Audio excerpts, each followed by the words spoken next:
This Valentine's Day, let Edible help you share the love with same-day and next-day delivery or local pickup. We make it easy to be the hero of the holiday. Choose from our signature fresh fruit arrangements, indulgent dessert boards, or baked treats that arrive ready to wow. Whether it's for a new flame or your forever sweetheart, let Edible arrange the details so you can focus on the moment. Order online at edible.com or visit your local store today to find the perfect gift.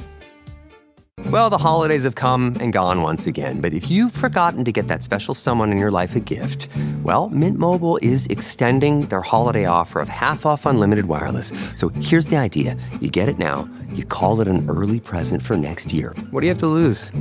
Give it a try at mintmobile.com/switch. Limited time 50% off regular price for new customers. Upfront payment required. $45 for 3 months, $90 for 6 months, or $180 for 12-month plan. Taxes and fees extra. Speeds may slow after 50 gigabytes per month when network is busy. See terms. For exclusive podcasts and more, sign up at patreon.com/partnersincrimemedia. This week's Law & Order Marathon winner is Amanda Page from Buffalo, Illinois. Amanda will get a marathon decal showing she watched 26.2 hours of her favorite crime show. To be next week's winner, sign up at lawandorderpodcast.com. I'm Kevin Flynn with Katie and Rebecca Lavoie, and these are their stories. You think you know who did it, but you don't know who did it. Law and order, law and order, law and order. It's no ordinary police procedural, baby. It's the FNOG of police procedurals, baby. Law and order, law and order, law and order, law and order. These are their stories, these are their stories. Welcome to These Are Their Stories, the podcast about network TV's most enduring crime franchise and the real-life cases that inspired their shows. I'm Kevin Flynn. Each podcast will break down an episode from either Criminal Intent, SVU, or Original Recipe. And today we're looking at Criminal Intent, Season 4, Episode 7, Magnificat. So what if I knew? I didn't kill our kids. I didn't build a bomb. I see why you're not angry at her. Because she's a reflection of everything that you've done to her. I did nothing but help her. No, you terrorized her! Joining me to do just that is true crime author and host of Crime Writers On and Netflix's You Can't Make This Up podcasts. It's Rebecca Lavoie. Hello, Rebecca. Hi, Kevin. And rounding out our panel is our very, very, very special returning guest. It's Katie from A Day with Dateline. Hi, Katie. Hi. Thanks for having me back. Yeah. Hey, we'd have you back for any reason, but you are our resident criminal intent aficionado. Yes. So I'm like, it's time to do criminal intent. It's time to bring Katie back. I'm ready. I got to ask, can you describe what in your makeup makes you drawn to Bobby Goren? Well, I'm a psychopath, Kevin. Yeah. Well, we have to go back. We need to talk about my dad. I'm just kidding. Okay. We're not going to get into any kind of issues. Yeah. No, just aside from the overall mass of Vincent, just his bareness, his giant figure, yeah. his looming presence, yeah, some like hulking presence. There's something in his pattern of speech. I don't know. I don't know why I have always been drawn to Vincent D'Onofrio. And then also he seems a little sad, and I'm a little sad. Again, this is all for my therapist. You guys should not have to hear any of this. I'm sorry. So you think you can fix him? No, maybe we just be sad together. Oh. I have a sticker I need to send you that I made for one of my other shows. It says, "I heart straight bears. I think that you need one of those." That's exactly. That's it? I think you've nailed it. Yeah. Let's see if we can figure this out, though. If you went on a Tinder date to a restaurant with a guy who sniffed the tablecloth instead of reading the menu, would you excuse yourself to go to the ladies' room and never come back? Never come back. Unfortunately, I'd probably be more of the tell me everything.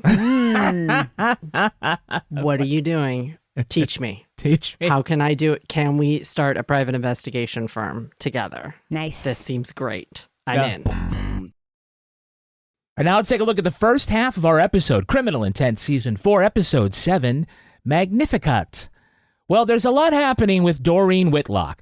She's trying to homeschool 4 boys. There are screen doors banging. There's not enough seats in the sedan, which is leaking oil. And Arabs are at the gas station. They seem threatening. And toddlers are covered in ice cream, and the oldest won't stop playing with the window. And to the relief of all of us, the car explodes. Dear God. Glasses inside the panels. Windows were open. That would have reduced the force of the blast in the front. That's probably why they survived. These little ones never stood a chance. 3 child seats. It's a tight fit. This can't be their usual car. Pipe bomb under the gas tank. We'll test the soot sample. My guess is they packed it with fertilizer. 3 of the children are dead. Keep laughing. This is my fake children. Yeah, that's right. Okay. 3 of the children are dead. Doreen and her oldest kid are in the hospital. Detectives Goren and Eames learn a pipe bomb has been planted underneath the car. Husband Paul Whitlock says his employer just got a big contract for the new landmine igniters. Is he a target? Well, how about those, quote, Middle Eastern men at the gas station who had a strange antenna system on their van? They learned that those guys do 2 things. Search for pirate cable boxes and play rock music at elementary schools. Whitlock's boss says Paul was passed over to run the project for his own invention because his family obligations were holding him back. Bobby and Alex scour the Whitlock's house. They see little Adam's got very bad handwriting. There's suspicious fertilizer in the garage, and someone swept the floor while an oil stain was still fresh. The detectives believe Whitlock built the bomb in the garage, then cleaned the floor afterwards. There are no religious decorations or items at home, but there's a prayer card at Doreen's bedside. It's from her devout mother, Leanne, who's been staying with them to help with the children, but was being sent away by Whitlock so they could give the guest bedroom to one of the kids. She says Whitlock does exercises with the boys in the garage, like maybe crawling underneath cars to place bombs. When Goren and Eames talk to the surviving son, Adam, he says Mom gets sad a lot and won't reveal what he and his mom talked about right before the blast. Now the partners believe Doreen placed the bomb in her own car and her son is protecting her. Okay, guys, so Doreen's day begins with needing to take all 4 children on an errand, which appears to be getting gas. Let's all go drive to go get gas. Yeah, worst day ever. Yeah, that's really sad. So when she gets to the gas station, the attendant says, he's trying to be helpful. He's like, You know you're leaking oil. You want us to check that for you? From where he was, the only way he could know that is if he could see under the car. Not over there. And if she drove away and there was an oil stain, of all the thousands of cars that have ever parked there, how is he going to say that was yours? That's like going into a peep show booth and some guy saying, Sir, I think that's you. Ew. I'm just saying. Ew. Ew. Ew. Ew. Barf. Ew. Ew. Barf. Ew. No. I don't like it. It's just cross-contamination is all it is. Okay. No. It's just contamination. Yeah. Okay, she said, I'm getting the X sign. Moving on. Guess who's not sniffing anything now? She just gave you her no square. She's like, show me on your brain where Kevin touched you, please. You know how I knew the mother was okay killing her kids? How? Because she gave toddlers ice cream sandwiches with no wrappers and were getting everywhere in the back seat. Yeah. She's like, I'm never going to have to clean that. Yeah. Good point. Yeah. Why not? That's good detective work. Yeah. Katie, have you ever handled an ice cream sandwich that didn't have the wrapper still on it? Yes.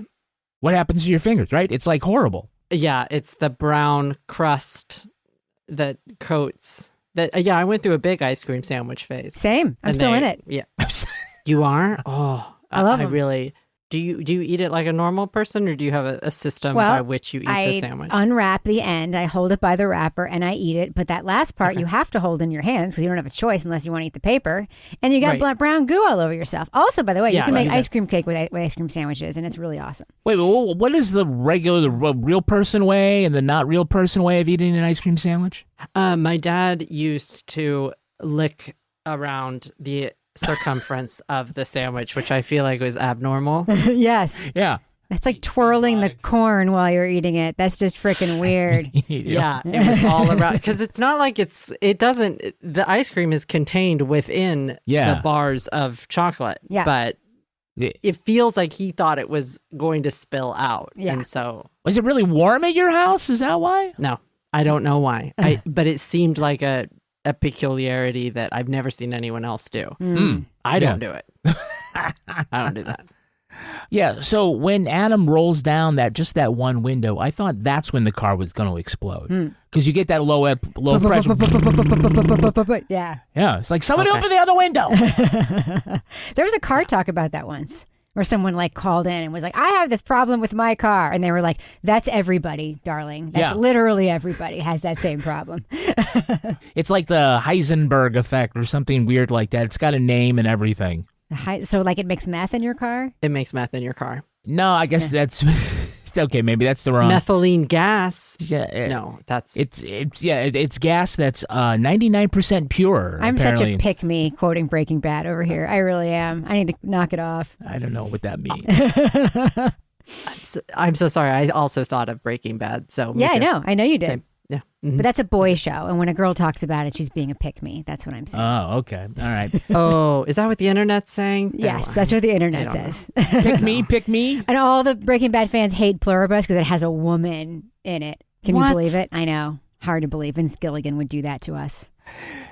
When Goren and Eames go to the gas station, they talk to the only white guy working there, who reports that there were these 3 Arab guys standing by the air pump, and he recognized the language as Arabic. It was him and 2 other guys in a truck, and they were arguing, but I couldn't understand. You're arguing in another language? Arabic.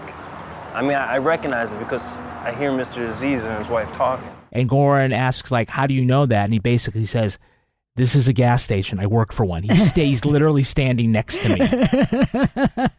You think the owner could have identified the language as Arabic? Farsi or whatever? I think it's adorable. You think that's an early 2000s phenomenon when it was literally before, after, and continues today.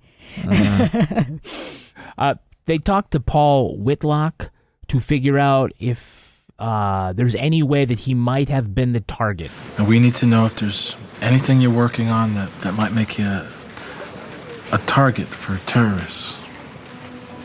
I invented a new kind of igniter for landmines. It degrades over time. The mines become safe after a year. Are they being used in the Middle East? The Army field tested them for 6 months. I don't know where. Kind of on the nose, Paul. Wow. I don't know. Yeah. I mean, the good humor man got choked to death on an ice cream sandwich. You'd kind of be like, well, was murdered with one. You're like, well, there might be something here. Yeah. All right, we get to see somebody before they were famous. We do. Before they were famous. Who was that playing Doreen Whitlock? I know who that is. Who is that, Rebecca? That's Carrie Preston from True Blood and Elsbeth. I just wanted them to go to heaven. I'd be a better mother in heaven. I would. I told Adam he'd see. I told him it'll be worth it when we get there. Emmy winner Carrie Preston. She's currently, as you said, Elsbeth on CBS's Good Wife, Good Fight spinoff, Elsbeth. That's what that is? Yes. I've never seen any of those because shows. you don't watch anything on CBS except for football. And Young and the Restless. So if they're not running promos between Tony Romo commentary, then you don't know what's on CBS. That's how I know the show exists, by the way. Exactly. I know everything on CBS that exists because they talk about it during the commercial breaks during football. That's literally all I know. There you go. Katie, you familiar with Carrie Preston, the actress? No. No, I've seen her, but I thought for a good hot 10 minutes that it was Samantha Morton. So, I thought it looked like kind of like an Amy Ryan vibe or an Isla Fisher vibe too. She sort of had that vibe going. Very young, very wide-eyed. But the first time we ever really saw her was in True Blood when she played Sookie's best friend Arlene. Yeah, Arlene in True Blood. She dated Renee Lenier, who just happened to be a serial killer. Yeah. Wow, you think you know someone. Poor Arlene. Yeah. Let's see. She is, the New York Times calls Carrie Preston the Queen of Quirk.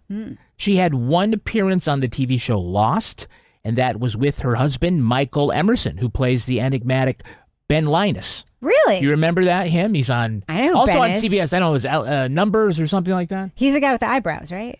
He was the weird little guy. Who came in and like creeped everybody out. Yeah, I know who he is. Ben. Yeah. With the eyes?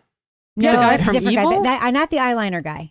Who was in at the end. No, the original other guy. Now Katie's scratching her chin. I'm racking my brain. It sounds so familiar, and I'm picturing someone that's wrong. All right, I'll look it up. He came in after. as he said his name was Henry Gale. He pretended to be a tailie, right? Yeah. No. Yes, he pretended to be a tailie. Yes. He was with the Dharma Initiative. It's really fucked up. I don't know. How do you remember so much from Lost? Did you rewatch recently? That's not fair. No, it's just I. It was an important show in our lives. It was an important show, right? It's a touchdown. It's a touchdown. It was an important show in mine, and I've got nothing. I've got a vague recollection. My daughter started watching it, and I'm like, she's like, what the fuck? Did you get to the hatch? Yeah, that's all. No, and the Commodore 64 computer you had to type into. And we're like, is Penny dead yet? She's like, who's Penny? I don't know. Not Penny's boat. Not Penny's boat. What's up with, she's like, what's up with the sexual chemistry between the brother and sister? I'm like, I don't know. None of us understood that. No. It was really flowers in the attic there, wasn't it, for a minute? Yeah. It was. I remember that, and I remember that was Kimberly's favorite part. That was her favorite storyline. Yes, Ian Somerhalder and his hot, what's her face? They were like so hot together. Yeah. Had to kill them off. They were so hot together. So Carrie Preston and Michael Emerson, when she was on the show, she was playing his mother, even though she is younger than him. Whoa. Yeah. That's some Angela Lansbury stuff right there. She says that when she met her husband, she thought at first he was gay. Wow, you think you know someone. She turned him. Yeah, she said she thought that because he was polite and he was wearing a 3-piece suit like David Niven. Mm. Yeah, so maybe Creasy is gay. I don't know. It just like David Niven? Mm-hmm. That was the example? No, that's my example. I mean, who else would have a 3-piece suit and be really polite? David Niven. Ricardo Montalban from Fantasy Island. Yeah, one of those guys. There we go. She was born in Macon, Georgia, so she gets those southern parts. She says, I tend to play every color in the southern rainbow. Not every color. I hope not every color. That's an unfortunate. Oh, boy. We have a Hey, It's That Guy. Hey, it's that guy. We do. Yeah, who's the actor playing Paul Whitlock? I'm an engineer. I design components for everything from air purifiers to MRI machines. That's Sam Robards. He's had recurring roles in Treme, Gossip Girl, and The West Wing. He is the son of Jason Robards and Lauren Bacall. Wow. That's some pedigree right there. Yeah. Katie's eyes wide open, her mouth agape. He's the son of Lauren Bacall? Yeah. That's quite a pedigree. Oh, my. Okay. Put his lips together in blue. That's right. Sam. Yeah. That's Hollywood royalty. Yeah, that means his half-siblings are Stephen and Leslie Bogart. And his ex-wife is Susie Amos.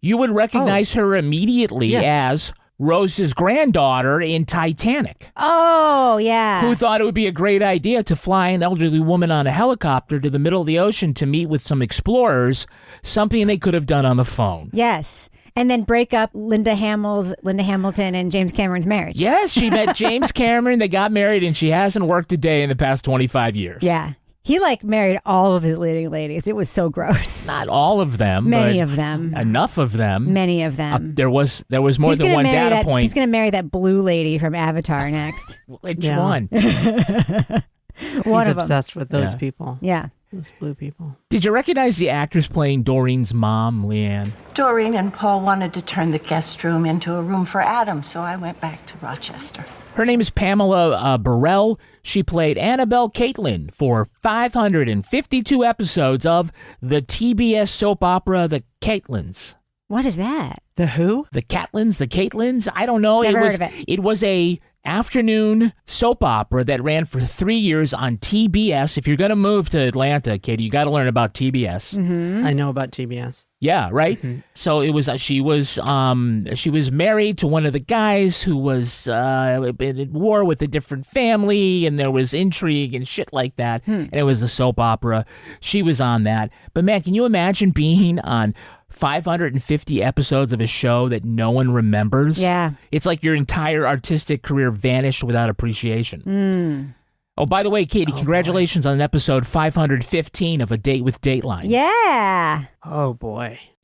Speaking of artistic prowess. That's right. Let's see if you can make it to 550 is what I'm hoping for. Yeah, we'll definitely make it to 550.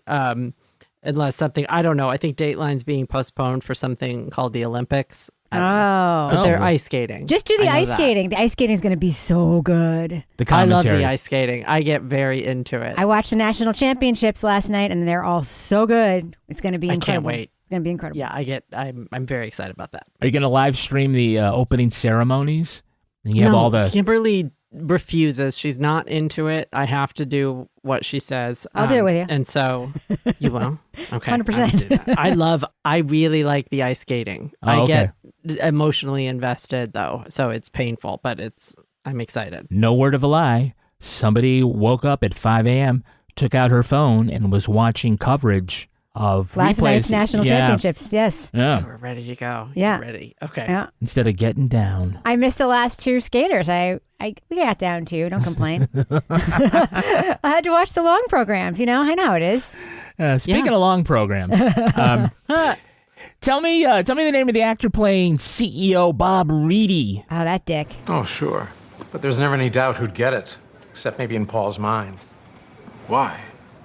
Paul's family obligations kept him from being as effective as he could be. That's Kenneth Kimmins. He was Howard, Craig T. Nelson's boss on Coach. Oh. Remember Coach? Of course I remember Coach. Jerry Van Dyke? Yeah. Did you watch it? I did watch Coach.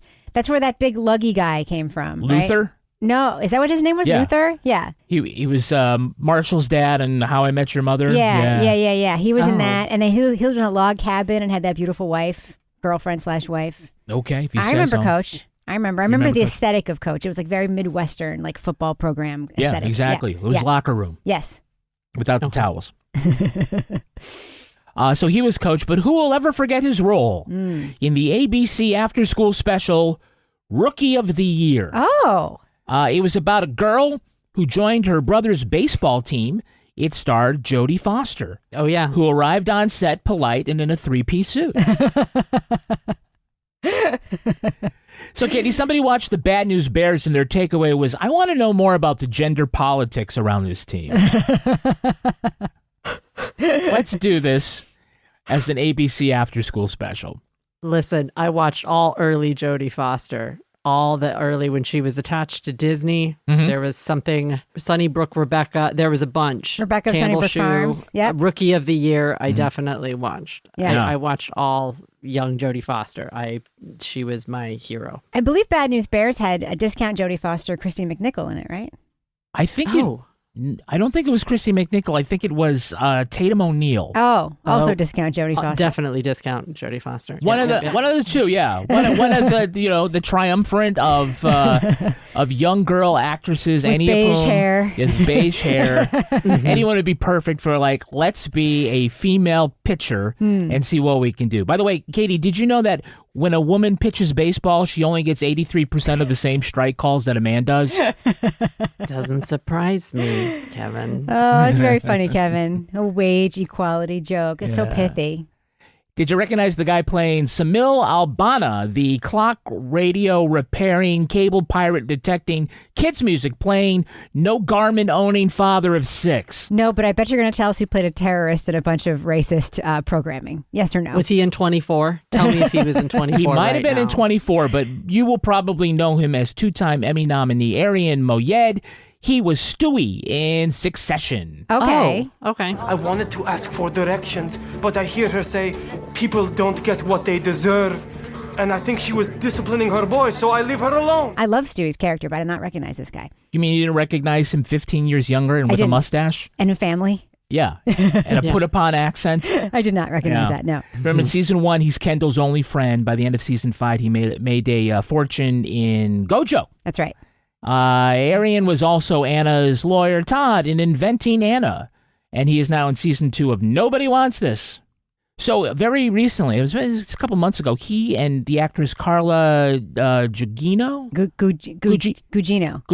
Oh, yeah, you know her, right? From Spy Kids. Yeah, well, they were in an experimental play called Good Sex, where they went on stage without even knowing what the show was about, in front of a live audience, and the directors would give them sexual stage instructions through hidden earpieces to act out and improvise on cue. So it's basically like someone said, what if we wrote a play, but it was more like an obscene phone call? That is literally the beginning of an SVU episode. There's an SVU episode with a sex play. Remember that? And one of the people in the play ends up dead. It's like a theater in the round, and it's just like sex. You remember that? No, I should. I do. Whenever SVU does performance art, it's always memorable. So this is one of those. That's why I remember it. There's a big article in the New York Times. They just show up. They don't know what this is about. They just go out there and we'll start telling you, you know. That's a fucking nightmare. All right, now pour her some wine and like, you know. I wouldn't do that with you. No, I know that. I absolutely know that. I don't do that with you in private. Much less in public. So they got these two named actors to do some off Broadway with, I'm sure, some sort of contract that was insane. Oh, like, you can't sue us. Who are their agents? Who said okay? There, I believe, is a third character in the show who is an intimacy coordinator, and I don't know if they're a real intimacy coordinator or they're a character who's an intimacy coordinator, and that's part of the thing. I don't know. The audience is in on the fact that they're getting instructions on the fly of what to do. You know, but the characters So it's like don't. sex improv. I guess it's sex improv. Yes, yeah. and yes, and yes, Okay, and yes, and yes. Is this a Ryan Murphy joint? It sounds like a Ryan Murphy joint. No, you'd think that, but no. Yeah, that guy's a pervert. Yeah. This is all, his name is all over this. Yeah, I feel like I agree. this is why they agreed. Because Ryan Murphy is attached. And then they got there and it was like, surprise. That's good. Take your shirt off. No. So they have the earpieces, and by the way, the actor's safe word is action.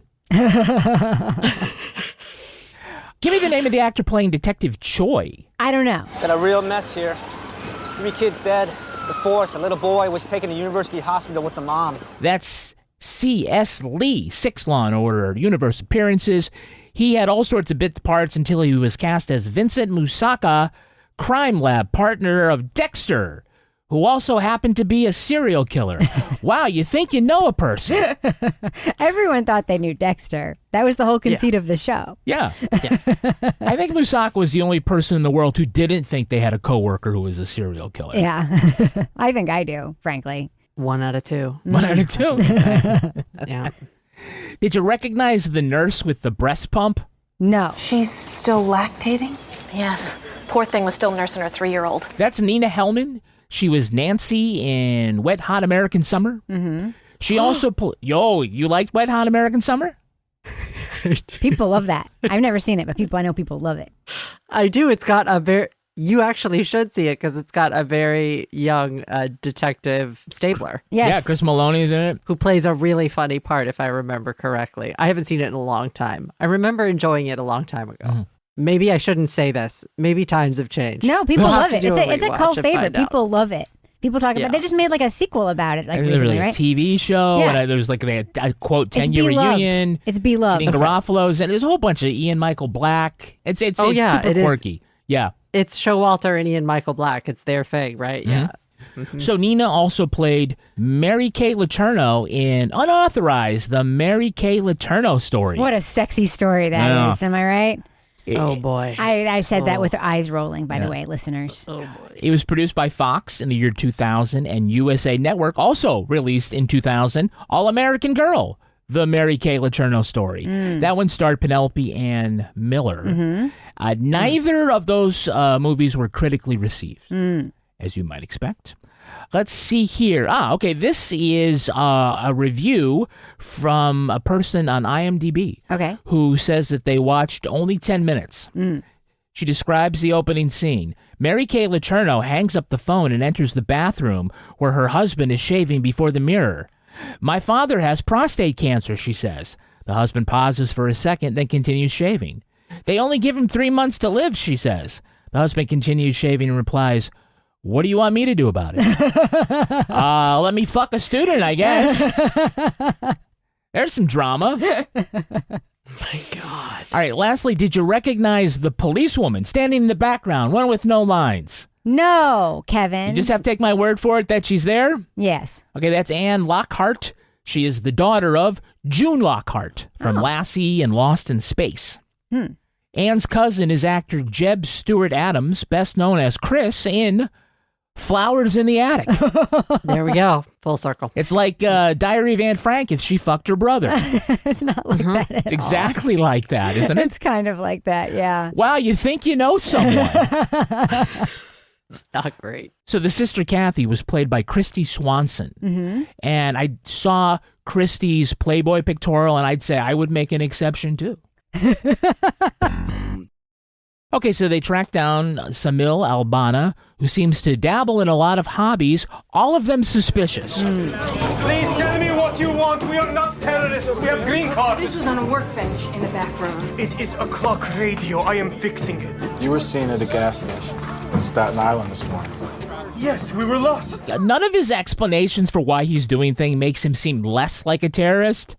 I was just fixing this alarm clock, but I had to stop halfway through it because me and my cousins were late monitoring people's electronics from a van. I couldn't believe it when they brought out from the workbench the thing with the timer. That's I right. was like, oh, sir, what's going on? Oh, no. Yes, he's like, my hobby is taking photographs of federal buildings. That's right. That would have been equally ham-fisted, yes or no? Yeah, I just need a lot of fertilizer. It's just weird. I'm a farmer. Yeah. I just stopped fixing the clock in the middle of it. I don't know. Time flew. And apparently he's in a band with his cousins that play music at elementary schools. After 9/11, they were like, yes, please come in. So what they take as proof of an alibi is the production of an undated, unsigned crayon drawing, allegedly from the school where they performed the song We Are One World. We make music at my niece's school this morning. We are musicians. Why not rock? She has a paper from the school.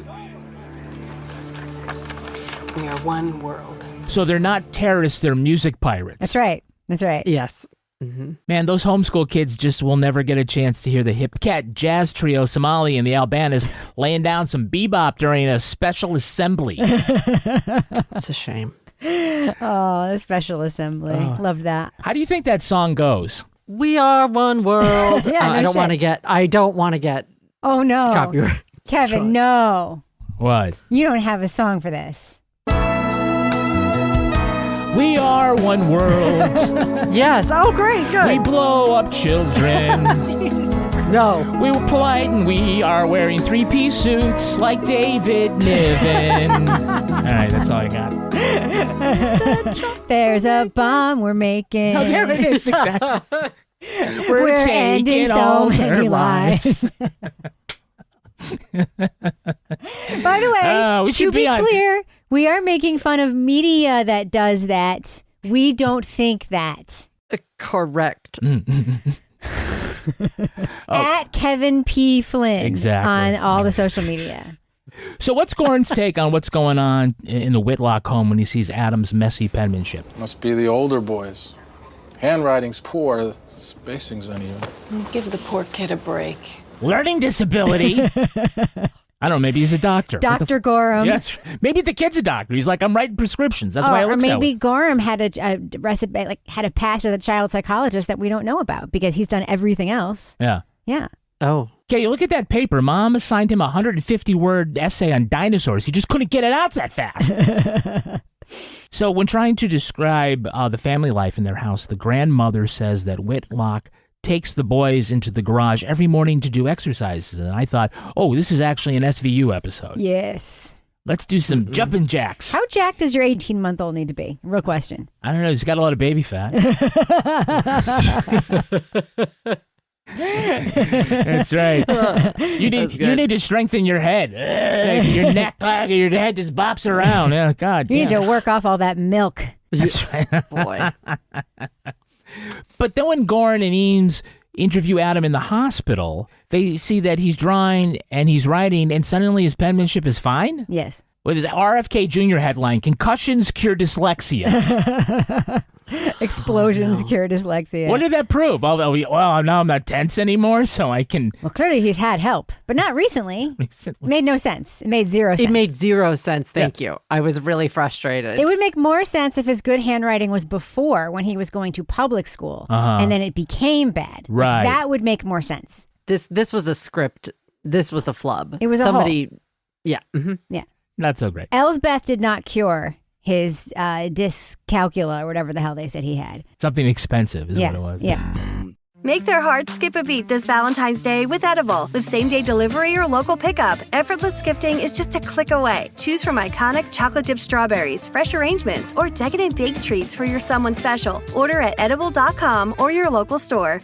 OnDeck is built to back small businesses like yours. Whether you're buying equipment, expanding your team, or bridging cash flow gaps, OnDeck's loans up to $400,000 help make it happen fast. Rated A+ by the Better Business Bureau and earning thousands of 5-star Trustpilot reviews, OnDeck delivers funding you can count on. Apply in minutes at OnDeck.com. Depending on certain loan attributes, your business loan may be issued by OnDeck or Celtic Bank. OnDeck does not lend in North Dakota. All loans and amounts subject to lender approval. Looking for a Valentine's gift she'll truly love? 1-800-Flowers.com knows what she wants. For 50 years, 1-800-Flowers has helped guys like you get it right, delivering millions of fresh Valentine's roses nationwide. 1-800-Flowers offers premium fresh-cut flowers backed by their 7-day freshness guarantee, plus same-day delivery when you need them on time. Valentine's is coming up and bouquets are selling fast, so don't wait on this. Order today at 1-800-Flowers.com/SXM. That's 1-800-Flowers.com/SXM. All right, let's take a look at the second half of this episode. ADA Ron Carver isn't buying the theory Doreen is responsible for killing her children, and not her uptight, super controlling, happens to be an engineer husband who gets paid to makey things go boom boom. You're talking about a mother planning a murder so heinous as to be incomprehensible. Whoa, a murder-suicide. If her son hadn't opened the car window, she would have died along with her children. Mothers don't just go into a homicidal spiral. A grand jury will want to know why. I'd like to give them an answer. Goren and Eames say in the days leading up to the bombing, Doreen had all the signs of postpartum depression. Her former therapist agrees, but says Doreen dropped therapy because Whitlock didn't want to pay for it. He also checks his wife out of the hospital against medical advice and brings her home and makes her sleep in her dead kid's bedroom. Boo! Looking for evidence that she built the pipe bomb herself, the detective scrutinized her purchases at a local hardware store. She didn't buy supplies. She bought a portable space heater that she returned. It looked like Doreen planned to kill the kids with carbon monoxide poisoning, but backed out, knowing that tampering would have given it away. Declaring her suicidal, they're able to get her committed to Bellevue and away from her controlling husband. Goren, Eames, and Carver listened to her talk about her feelings of inadequacy as a mom and as a wife. She said she put the bomb in the car and told Adam that she'd be a better mommy when they all got to heaven. But she didn't return the space heater after tampering with it. Whitlock did. Bobby and Alex bring Whitlock in and ask him why he's shown so little emotion for his wife confessing to killing 3 of their children. Goren says he knew what would happen after she tampered with the space heater. He admits knowing his wife was going to kill herself, and just being fine with that, and just not knowing that she was also going to take out some of the kids. The detectives are disgusted and want Carver to prosecute him for failing to stop the deadly tragedy, but the ADA says there's nothing they can charge Whitlock with. At court, Doreen is sentenced to 25 years. Whitlock plans to file for divorce, and Bobby asks a lawyer he knows to help Doreen's mother fight for custody of Adam. I'm just going to say, Carver is no Jack McCoy. Jack McCoy would be prosecuting the windshield company, the space heater company, the hardware store, the shoes that the husband was wearing because he walked to work instead of helping his wife not commit suicide. He'd indict the oil slick. Yeah, Carver is just not. He does not hold up the entire integrity of that. You mean he follows office. the Constitution? Oh, that. That's kind of dull. Yeah. So the team is going over which parent is more likely to plant the bomb. And I mean, Carver thinks the obvious choice is the husband with knowledge of explosives. The case against him makes more sense. He has the know-how. Anybody can build a pipe bomb. Then Eames blurts out, anybody can build a pipe bomb. Yeah, anybody can make sourdough bread too, but a lot of people fail at that. That's beyond a lot of people's capabilities. Yeah, I don't want to feed that creature in my refrigerator for 4 years or whatever you've got to do. I'd rather build a bomb. Exactly. Seems easier. I know which one's going to kill me first. One tidbit that we learned, Doreen was still breastfeeding her 3-year-old? Oh, I mean, 18-month-old. No, she wasn't nursing the little one. She said after her C-section, her hand shook so bad she couldn't hold him.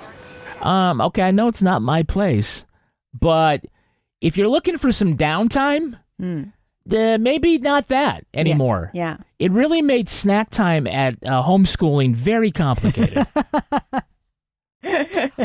Crustable booby. But just the 3-year-old? Am I correct on just the 3-year-old, because she couldn't do it with the 18-month-old, right? Yeah. So somehow she was still doing it. So I guess they were giving the 18-month-old soup. I don't know. It was weird. That was another. It was a plot hole. Yeah. Well, she couldn't do it because her hands were shaking. Yes. It's like, what? How are you holding this baby to your breast? like by the cheeks? Like two, like, come on! Right. I didn't understand that. Okay, I thought that was just me not understanding. That's all right. That was odd. All right. No, it's not just you not understanding. That's good. So Whitlock checks Doreen out of the hospital, and he says to her, "Well, you're too weak to walk up the stairs, so you sleep in here in the boys' room." It's true, no one's using it. Isn't one of them using it? He's still in the hospital. Oh, that's true. That's true. Mr. Whitlock is 100% the kind of husband that would buy a 4-bedroom house and then make all the kids sleep in the same room. He's 100% that guy. I need an office. Yes, he is. A back office. I need a man cave, like they always say on House Hunters.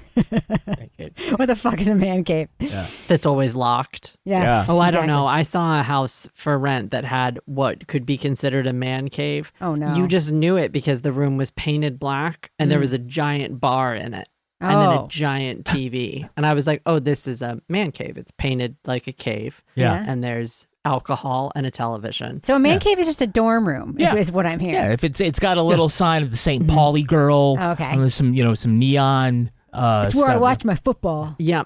Oh, no, but there were leather chairs. That's what makes it not a dorm room. Oh, the puffy kind of leather chairs with the drink holders in the armrests? Like nice leather chairs. Yeah. Well worn. Do you have Bob's Discount Furniture where you are?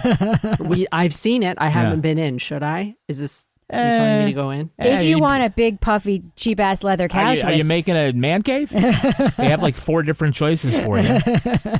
I'm making a cat cave. There you go. My cats can go ahead and watch TV. You definitely don't want a leather chair then if you want it all scratched up. So the title of this episode is Magnificat. Yep. The Magnificat. Anyone know what that is? I do. What is it? It's the Virgin Mary's hymn. Yeah, it's the Virgin Mary song of joy and devotion.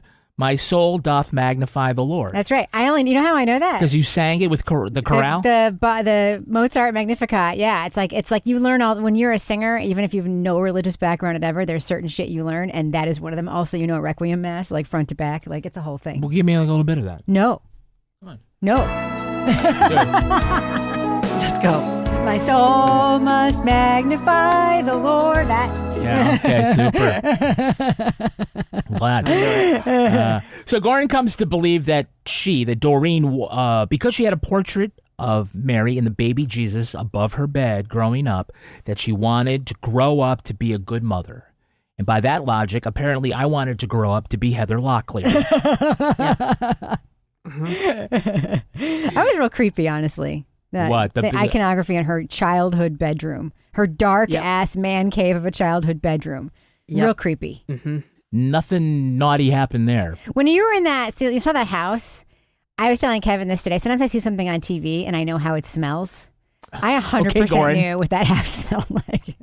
Yeah. It smelled like old carpet, like from the 70s, had never been ripped out. You know what I mean? That kind of carpet has a texture, that part of it's shag and part of it's low. And maybe dusty potpourri bowls, like the bowls with the potpourri that's been there since the early 90s. Maybe a Sousance of old litter box, you know? Oh, sure. Yeah, there we go. Absolutely. Well, they discover an earlier attempt at killing the children because Doreen used her mother's credit card to buy a space heater for the boys' room, which she tampered with so it would fill the room with carbon monoxide. If Doreen used this in the boys' room during their quiet time, it would have leaked enough carbon monoxide to kill them in less than an hour. But she returned it. She changed her mind. Maybe she was afraid that it would be discovered later that she tampered with it. But she returned it because maybe she figured out it was an electric space heater and those don't give off carbon monoxide. Oh. Yeah. Although we learned that it would if it was wired the way it was wired.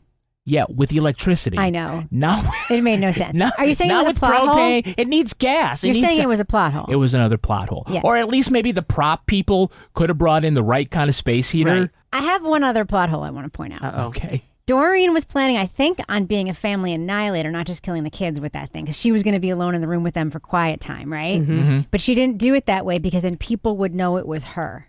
Real question. You'll be dead. Like, why do you care what people know after you're dead? She said but then that would reflect badly on my husband. Yeah, remember? Which is right, she's trying to protect Paul. Excuse. I don't know. Again, you'll be dead. But what do you care? You will be dead. It won't. Yeah, you're right. Give it up. It's fine. It's Let like him people. talk. It's like people who are like doing their wills. Like, I don't want to say my mom, but like my mom, who's like, I think so and so. One of the sisters is going to be really upset about whatever. I'm like, you will be dead. It won't matter. Don't worry about it. Yeah. Is that the thing? It's like, I would kill my whole family, but people would talk. Exactly. I don't want any gossipers. The worst that could happen in this situation is her husband will look bad. Not that she has murdered herself and her children. That's not nearly as bad as her husband looking bad. Well, I mean, that's also sort of plays into like what the greater plot is here is that Paul is so controlling that it makes Doreen feel inadequate. It kind of pushes these kinds of things. And once they get Doreen's confession, they bring in Whitlock for questioning. Do you ever hear the word affect? You know what it means? I guess you're going to tell me. It's a psychological term for a feeling or emotion. And we were noticing that you don't have any affect. You're not angry at Doreen. You're not grieving over your family. I handle things my way. And Goren starts with the accusation that he didn't care about what happened. And they know this because his affect is wrong. Mm-hmm. His affect? What about your affect, Goren? Go sniff a fucking tablecloth once in a while. His affect is always off. Straight. Oh, you're going to talk about my affect? He's like, I would know. Your affect is off. That's weird. I would know. I am the expert in such things. I was surprised the conversation went that way. I'm going to say that. I was very surprised. It was like, he went outside. I thought he was going to bring a kettle. Oh, yeah. And a pot. And be like, okay, let me tell you what this is all about. Yeah. Let's come to this glass house. Here's a rock. Yeah. It's a rock. But yeah, we did get to see Goren like really mad. Yeah. He got mad at Paul, and then he went, and then he got so mad at Carver. Yep. He made her feel guilty about her son's learning disability. That does not constitute a crime. No, but it makes me wish he was driving that car. He could have prevented this crime, but he won't take responsibility for that. Mr. Carver! He yelled at him, called him Mr. Carver. He did. Mr. Carver! From 0 to 10. Ouch. Yeah. Ouch. That really hurts. That's right. It hurts when you use the honorific that you should use every time you speak to me. It's like season 4. You can call him Ron at some point, or yeah. All right, Carver. God damn! If you're mad, you just call him Carver. Mm-hmm. Right. That is true. Then you Come call on. him Ronald Jonathan Carver if you're mad. Ronald Jonathan. First name, middle name, last name. Everyone knows that. Yeah. Kevin Patrick Flynn. I do love that his name is Carver, and in the opening credits, they have him holding up 2 knives. They don't. Do They do. Oh, that's right. The They evidence do. knives. The evidence knives, right? That's right. It's the still shot, and it says as Carver. Yeah. You know, like, oh, do they have boy. the headline? What does the headline say in this one? Does it still say molestation? No, you're thinking of SVU. The new SVU. Chaos in the courts. Dude, yeah. SVU's been on for 26 years or some shit, and they still have that same headline that says molestation. They have to explain what the show's about. Because some people might just be jumping into it in season 27. Yeah. Oh. That would be unfortunate if you just jumped into SVU without any explanation about what it's about. There are fluids where? What? So in court, Doreen has to make her allocution. I told him we were taking the hard way to heaven, but it would be worth it when we got there. Then all of a sudden I couldn't hear. And I'm so sorry. Oh, I'm so sorry, my babies. I would never hurt my babies. And she concludes in tears by saying that I would never hurt my babies. Never? Never? That kind of thing. Except those 2 times. Except those 2 times. It's kind of why we're here. Make their hearts skip a beat this Valentine's Day with Edible. With same-day delivery or local pickup, effortless gifting is just a click away. Choose from iconic chocolate-dipped strawberries, fresh arrangements, or decadent baked treats for your someone special. Order at edible.com or your local store. Need to restock inventory, cover seasonal dips, or manage payroll? OnDeck's small business line of credit provides immediate access to funds, up to $200,000, exactly when your business needs it. With flexible draws, transparent pricing, and full control over repayment, you can tackle unexpected expenses without missing a beat. Apply today at OnDeck.com, and funds could be available as soon as tomorrow. Depending on certain loan attributes, your business loan may be issued by OnDeck or Celtic Bank. OnDeck does not lend in North Dakota. All loans and amounts subject to lender approval. What if you could monitor the health of your career? For most people, it starts out strong. A new, exciting job where it feels like anything is possible. But somewhere along the line, things change. That promotion you expected never happened. You haven't had a raise in ages, and you're starting to feel irrelevant. These are early warning signs that your career is about to flatline. You need to get yourself immediately to strawberry.me, where a certified career coach will help bring it back to life. Your coach will push you, challenge you, and help you put together a plan to get ahead, either at your current job or by helping you land a new, more rewarding one. Every Strawberry coach is certified in career resuscitation. Go to strawberry.me/coaching and get 50% off your first coaching session. That's strawberry.me/coaching. Now is the most affordable time ever to find out if career coaching is right for you. All right, let's take a look at the real-life story that inspired this episode. It's time for Rip from the Headlines. You think you know who did it. You think you know who did it. But you don't know who did it. You don't know who did it. Rip from the headlines. One of the plot points in this episode is inspired by the 2001 case of Andrea Yates. The Houston, Texas woman married Rusty Yates in 1993 and started a family. After their 4th child in 1999, Yates began exhibiting signs of postpartum psychosis. She made 3 suicide attempts and was committed twice within 1 month. Her mental health stabilized with medicine. Her doctor implored the couple to not have any more kids, but Yates became pregnant again and came off her tablets. After the birth of their 5th child, Yates spiraled again. She was hospitalized twice and released to Rusty's care. In June 2001, Yates waited for her husband to leave for work, then ran the bath and drowned all 5 of her children. Yates confessed and pleaded insanity, but prosecutors argued her level of planning indicated she knew killing her children was wrong. She was found guilty and sentenced to 40 years in prison, but her conviction was overturned because of blunders by an expert witness. At her retrial, she was found not guilty by reason of insanity and was packed off to a mental health facility. The case sparked a national conversation about postpartum illness. Over the years, Yates has declined to petition for release. Andrea Yates remains institutionalized at the Kerrville State Hospital in Texas.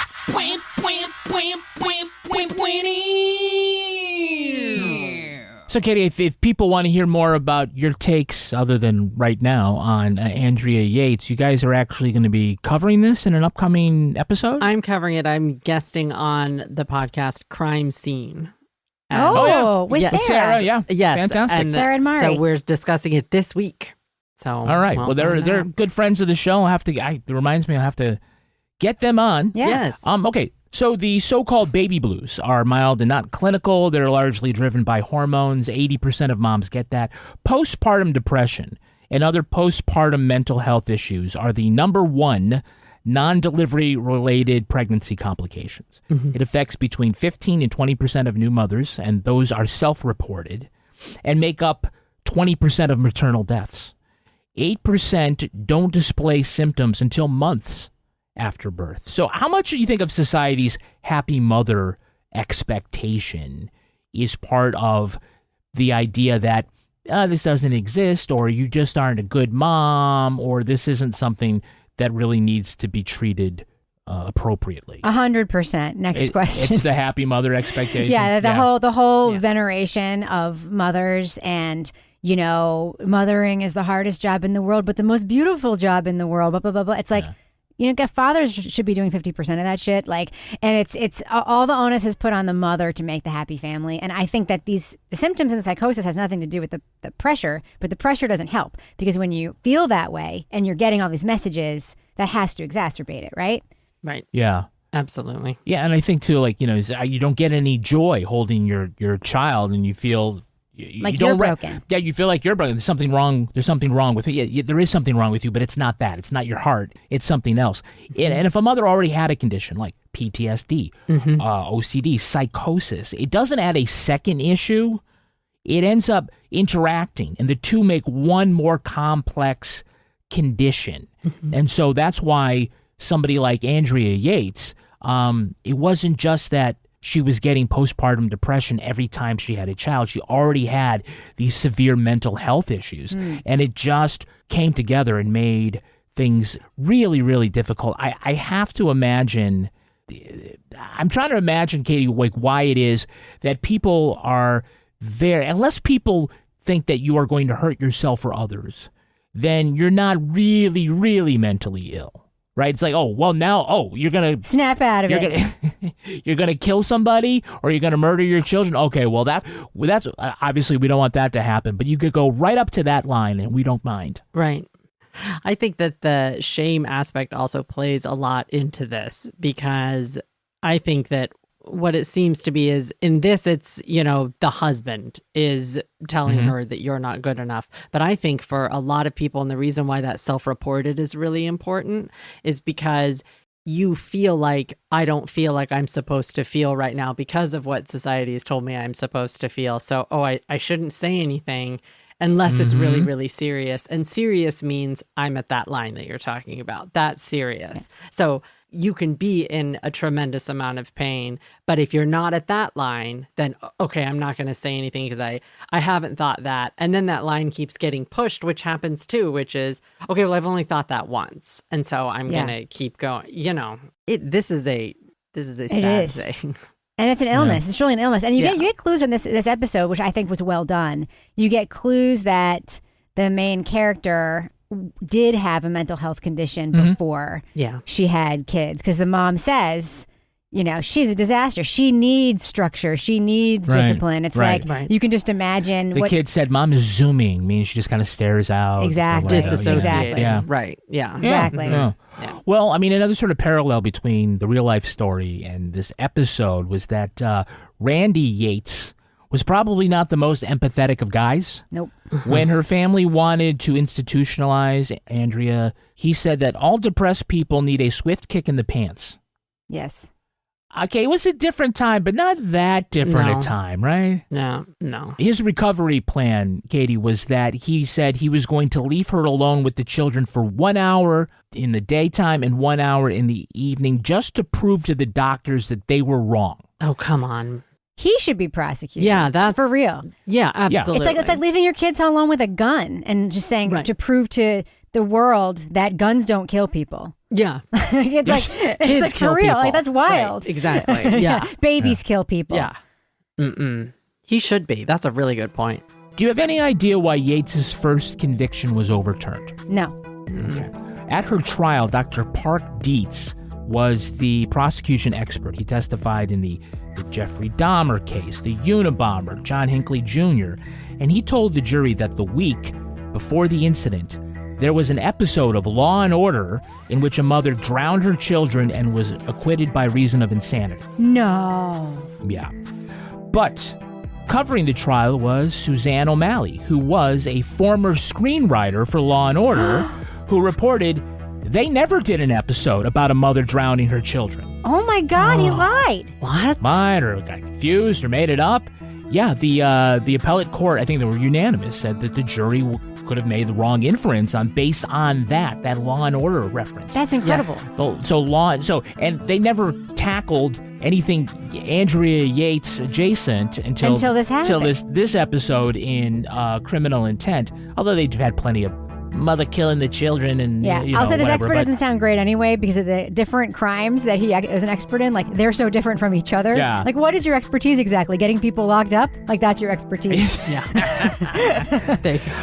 So Law and Order had not done an episode about a mother that drowned her kids, but they did do an episode where a teacher accidentally slept with the woman who was his daughter. Wow, you think you know someone.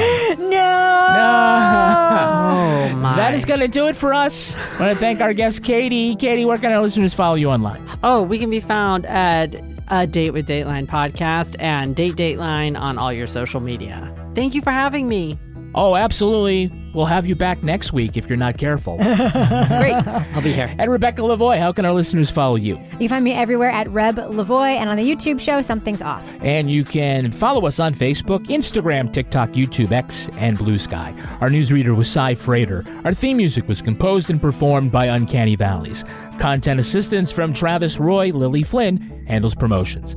All clips in this podcast were used in compliance with the U.S. Copyrights Act fair use exemption for criticism and commentary.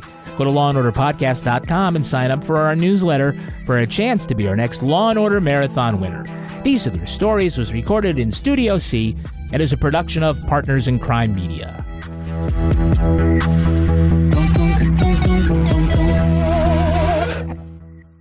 Partners in Crime Media.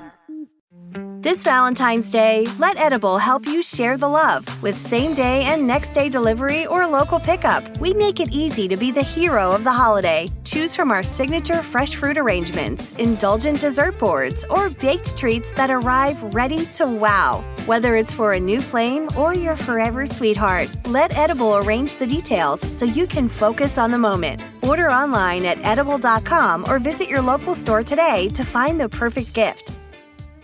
Did you know 39% of teen drivers admit to texting while driving? Even scarier, those who text are more likely to speed and run red lights. Shockingly, 94% know it's dangerous but do it anyway. As a parent, you can't always be in the car, but you can stay connected to their safety with Greenlight Infinity's driving reports. Monitor their driving habits, see if they're using their phone, speeding, and more. These reports provide real data for meaningful conversations about safety. Plus, with weekly updates, you can track their progress over time. Help keep your teens safe. Sign up for Greenlight Infinity at greenlight.com/podcast.